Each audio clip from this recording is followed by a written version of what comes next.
Magandang araw mga bata! Welcome sa ating YouTube channel. Muli, ito si Teacher JM at ngayong araw na ito, ating pag-aaralan ang asignaturang Filipino 3 ng Revised K-12 Curriculum.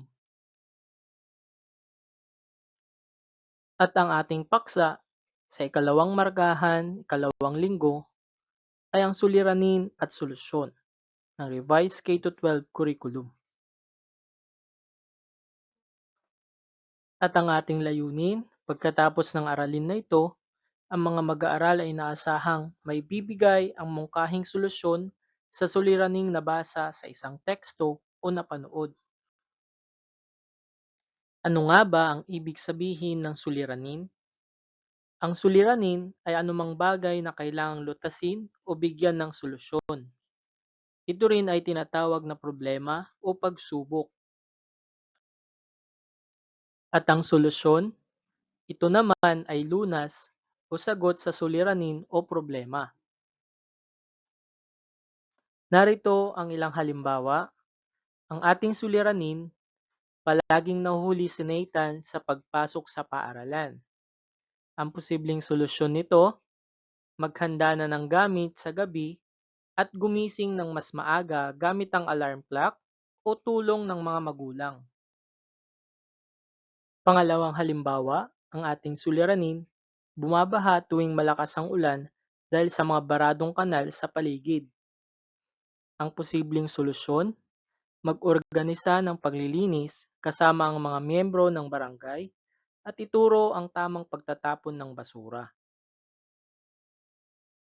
Ikatlong halimbawa, ang ating suliranin, mas gusto ng mga bata ang paglalaro sa cellphone kaysa sa pagipaglaro sa labas.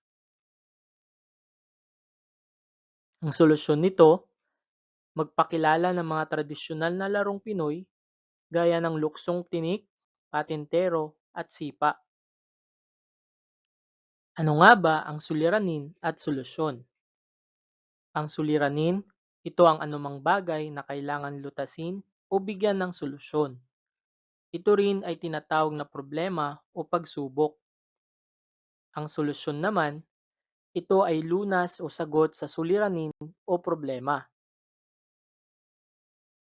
Ating sagutin ang pagtataya na may panutong kilalanin ang tinutukoy ng pangungusap.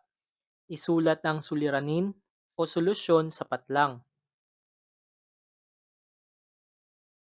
Una, si Ana ay madalas lumiban sa klase dahil wala siyang pamasahe.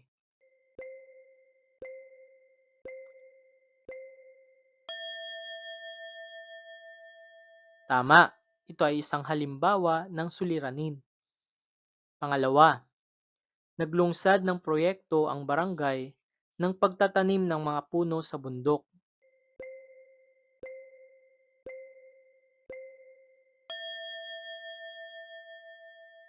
Mahusay, ito ay halimbawa ng solusyon. Pangatlo, ang pagmimina ay nagdudulot ng pagkasira at pagguho ng lupa.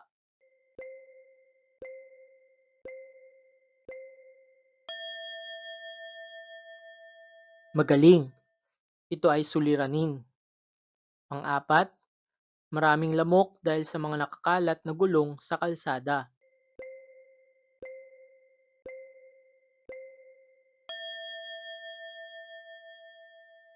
Tama, ang wastong sagot, ito ay suliranin. Panglima, ginagawa kaagad ang iyong proyekto upang maipasa ito ng maaga.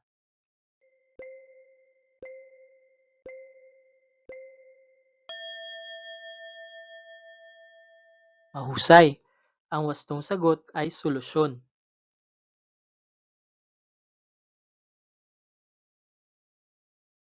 At dito nagtatapos ang ating pag-aaral sa Filipino 3, Quarter 2, Week 2 ng Revised K-12 Curriculum na may paksang suliranin at solusyon.